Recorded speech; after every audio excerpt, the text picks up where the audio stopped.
In today's video, we're going to be looking at what you should consider before you get yourself a tattoo. Welcome to the world of Bo. Welcome to the world of Bo. Enter freely, like and subscribe, and leave a little happiness that you bring in the company.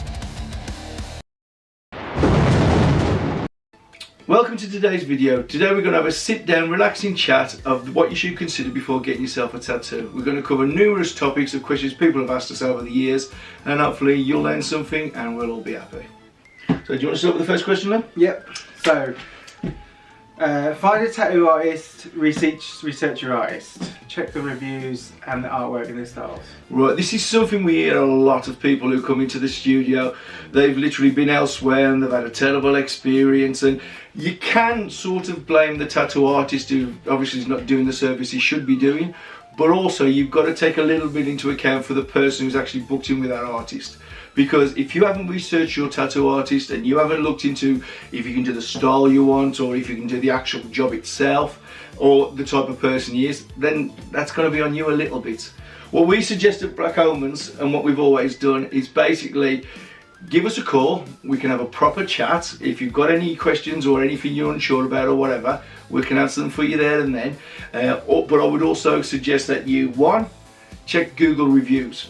Now, when checking Google reviews, instead of just looking at the top two, which, do you know what I mean? People have friends, people have family, and their family are willing to put themselves out and write lies about certain people or whatever else. So you get a proper look at what's going on. Check the reviews all the way down, research and look at them all, because looking at the first couple isn't really going to tell you a lot about the tattoo artist. People also make up fake emails and stuff like that, don't they? Yeah. So it's, you know what I mean? You want to get a proper view of it. Google reviews good, Facebook reviews good. Check the comments on the tattoo artist's tattoos if he's got social media. If he hasn't got social media, that again could be a sort of a red flag, because if he's not willing to show the work he can do, then you've got to ask yourself again, why? Anything to add there? No, I think it's pretty much it. Yeah, covered it, yeah. Cool. Moving on to the next question then. Right, price and tattoo. Right. Sorry if it looks like I'm doing all the talking at the moment. I tend to deal with all the customers directly. Luke tends to do the tattooing and he's more comfortable being the tattoo artist. I'm just happy to tattoo and do artwork and design, so that's easy for me. Right, so the next question is what, Luke? So it's price and a tattoo. Right. Different artists price tattoos differently. Some just give you a price at the top of the head like it's magic, which is fine if that's what you want. Others tend to charge an hourly rate. At Black Omens, we charge the hourly rate. This is done specifically so everybody gets the same deal. For instance, if you go to a tattoo artist who picks his prices out of the thin air sort of thing, if that guy's struggling a little bit, or if you don't know him so well, you're likely to get a big bumped up inflated price. Yeah. If that guy's your best friend, or if he's doing really well, he might do it slightly cheaper for you, but it's a balance, it's a hit and miss type of thing. By charging an hourly rate, you know exactly what you're going to get coming into the tattoo, and you know exactly what you've got to pay. Well, how long it's going to take as well. And how long it's going to take. If your tattoo artist is giving you an hourly rate, when you get that hourly rate price, don't look at all tattoo artists, because this is another thing that's happened in the past. A lot of customers come in and they're like, oh, well, you charge so and so an hour. The guy down the road charges this price an hour. Two tattoo artists aren't the same. No two tattoo artists are the same. So yes, the price might be a little bit more expensive than another price, but are they offering the exact same service? Have they got the exact same skill set? Have they got the exact same serviceable personality? For instance, we get a lot of people coming into the studio, and if they've been to previous artists first, they're like, oh, I just sat in the corner staring at a wall because the tattoo artist ignored me totally, or he took 50 breaks during the tattoo session, so realistically I didn't get the 6 hours, I only had 4, and so many different things, like he kept stopping for a fag break and this, that and the other. Or he just listens to music. Or he just listens to music, totally ignores me, he didn't do what I asked him to do, he did a complete different tattoo than what he suggested in the first place. So it pays to, like I said, from the first question, do your research, make sure you know the tattoo artist, make sure the work he's going to do is what you want, but also make sure your personalities are the same as well. Because if you're a talker, talking while you're tattooing is great, because it distracts you from the tattoo, but not all tattoo artists can do that. A lot of tattoo artists like to get their head down and do the tattoo and concentrate on the way, which is also great. but it doesn't make for a sociable atmosphere. So what you want is somewhere in between. I think like I'm quite a shy person, so when I meet someone for the first time, it's like you kind of break the ice a bit. But then when I'm tattooing them, we just talk about TV shows, films we like, and all that stuff, and then you just kind of get chatting, and then before you know it, the day's finished and tattoo's done. Because in any sense, and to everybody, tattooing isn't easy, and you're gonna have people go, "Oh, I'm dead tough. I can take this tattoo. It's not a problem, or whatever." Tattoos hurt. So the more distraction you get from tattooing, the better it is for you. So if you're in a relaxed atmosphere, where you feel relaxed, where you're not standing in the corner staring at a wall or being totally ignored by your tattoo artist, you feel more relaxed, in which case the conversation will flow and the tattoo will take less time, or it'll feel like less time, because you're actually distracted in the conversation or whatever else. That's how we do things anyway. But like I said, every tattoo artist is different. When you sign up for a tattoo, when you pay that deposit to that tattoo artist, it's on you to know what that tattoo artist is like. Complaining about it afterwards is too late. If you do all your research first, you should end up with a great tattoo and a great service, because the service is a big part of that tattoo as well. Do you want to move on to the next one? Yeah. Right. Okay. So it says here, don't pressure your tattoo artist months before the appointment for the design. Right, this is looking at things from a point of view of a tattoo artist itself. If you're pressuring your tattoo artist, and we understand that you get excited when you want a certain script, especially if the tattoo artist is designing the tattoo specifically for you. Now, what you need to consider is, one, where you fit in that schedule. See, if your appointment is 3 weeks time, for instance, that tattoo artist is going to have so many more clients before you. So he can't just suddenly rush out and start working on your tattoo design straight away, because most likely he's got probably 15, 20 people in front of you who he's got to design for first. So understand that you've got to fall into a position of where your tattoos come in. What we do at Black Omens is we'll get our tattoo designs to you 2 days before the actual appointment. The reason with this is because people change their minds as well. So not only is there work to do for other people who are in front of you on the calendar, but also people change their minds. So for instance, go on. So they might show a bunch of people, like their friends, their mum, and then the friend of their mum might not like it, so then they want to change it. So, yeah. In the past, we've had people come in for a specific tattoo, and they, oh, I want this, and I want this, and great. And we've designed the tattoo specifically for exactly what they said.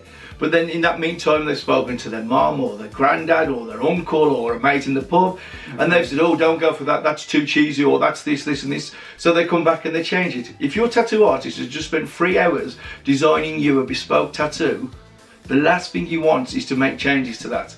Yeah. Because that's not fair. Because those 3 hours he's working on his own time. So primarily he's not charging you for it. Well, most tattoo artists won't charge you for it. But secondly, it means then that he's got to reschedule other people's tattoo designs so he can redo yours rather. So think about what you want, listen to your tattoo artist, and everything gets done. The thing is, the tattoo's yours as well. It's not like you're going to be wearing it forever. Your friends or your mum or your dad aren't going to be wearing the tattoo. You're going to be wearing the tattoo, so it's got to be what you want. And yeah, exactly. We have people coming in all the time, especially if they're coming in groups, like you have a group of lads coming in or a group of ladies coming in, whatever, and they all want the same tattoo, which is great at the time being. People fall out. People don't talk to people after a while, or people lose interest in people, or specifically say if it's a tattoo that your favourite pop star's got and your pop star disappears into the God knows where. Think about that tattoo. That tattoo's got to be there for the rest of your life. So if you just dive in willy-nilly and just go, oh, that one because so-and-so's got it, then the chances are in 3 or 4 years' time that's going to be a cover-up, which again is another problem. Yeah. You agree? Yeah, I agree, yeah. So, next question. Go for it. Do you charge by the hour or by the piece? Well, again, I think I've covered this already, but at Black Omens we always charge by the hour, so you know exactly what you get. Also, and this is a massive misunderstanding which people who message us or come into the studio and ask us about, just because the tattoo's smaller, it doesn't mean it costs less. For instance, we get a lot of people phone up and say, oh, I only want 2 initials put in on my hand, or 2 initials put in here and 2 initials on there. It doesn't matter if you have 2 initials or 42 initials, the setup is exactly the same. And I hope that makes sense. So for instance, if you have 2 initials, the tattoo's not going to be cheaper because the setup is still the same. Because the same needle that uses to do those 2 initials, you could do 20 initials with. I hope that makes sense. A lot of people tend to think less is better because less will be cheaper. That's not the case. Usually after the first hour, it's down to then the tattoo artist's time. But for the first hour, it's to cover the cost of the setup itself, which covers your aprons, sleeves, gloves, cleaning fluids like your green wash or blue wash or your alcohol wash, all the wipes, all the different needles depending on the type of the tattoo you've got, the electric, your insurance, and it goes on and on and on. There's literally so many things. That's why a lot of tattoo studios will cover, they'll charge like a certain surcharge. So the first hour will always be this price. And that way then you understand. So if you come in and you want 2 initials, expect to still get asked for that hourly rate, which could be 80 quid, 100 quid, 120 quid, whatever. Yeah? I mean, what a tattoo artist would do, which is what we tend to do if people come in and want a little tattoo, we'll tell them the reason why, and we'll explain to them then, well, if you go out and think of another couple of small tattoos you want doing, that we can get covered in the same hour, you're going to get better value for money. Yeah. And that's probably the best way to do it, because like I said, just because it's a smaller tattoo, it doesn't necessarily mean it's going to be cheaper, because that first hour is going to cover the setup costs and everything else. That's it, yeah. I can't think of anything else apart from that. So, next question. Numbing cream, do you allow it? Yes, well, again, numbing creams, it seems to be a bit of a taboo. Yeah, it's definitely taboo. Some people are for it, some people are against it. We do it, we basically allow numbing cream because, again, the way we see things is, if you're using a good quality numbing cream, and there's a million numbing creams out there, not all of them are good quality numbing creams. So be careful when you're looking around as well. But if you're using a good quality numbing cream, basically it'll make the job easier. Not just easy for you because you're not going to feel anything, but also easy for the tattoo artist because you're not wriggling and squirming about in your chair, in which case you can get the lines perfect, you can get everything you want done properly without worrying about you moving or shifting about and stuff like that. There are a few different numbing creams we've used over the years. I mean, literally in, say, the 7-8 years we've been going, we've probably tried every single numbing cream out there. Now, we use now, and we've used for about the last year and a half, a company called Extreme Numb. Luke's actually sponsored by them now. And we're not saying this because we're sponsored by them, because if you look at our profile and you look back, you can see we were using it and recommending it before they decided to sponsor anybody anyway. This stuff is amazing. I'm not even joking. I've used it. I'm literally going through, I don't know if you can see my arms, I'm literally going through the process now, covering up all my terrible tattoos over the years I've had, and I'm having it all blacked out. I'm having white Polynesian over the top of the blackout eventually. Without the numbing cream, I would not be able to do this. First half of my life, when I got all these terrible tattoos, I did it all numbing cream free, and there is no sense to it at all. I know people are going to argue, I don't use numbing cream, I'm big and tough and all this. It's crock. It's a crock of shit. After 3 hours of sitting in a chair, you're going to feel that tattoo. Everybody's going to feel that too. So you've got two options. You can have a tattoo, because you're always going to get, if your tattoo art is good, you're always going to get a good tattoo anyway. So you can have a good tattoo with loads of pain, or a good tattoo with no pain. Now, it doesn't take a rocket scientist to work out that the tattoo with no pain sounds a lot better. So for the cost of I don't know, a couple of like quid, a tenner, I think it is, 12 quid, something like that, have a tube of numbing cream, does the job, gets you through the tattoo, gets the work done well, because like I said, you're not screaming about in the seat, and your tattoo literally looks the part. So it's this ego thing that people that comes with tattoos. It amazes me all the time. And like all these people say, oh, your tattoos don't hurt. They probably tend to be people who've had a little tattoo like this big, and they've never sat more than about 40 minutes. Like I said, most of my body's covered in tattoos now. I'm going through the process of total blackouts.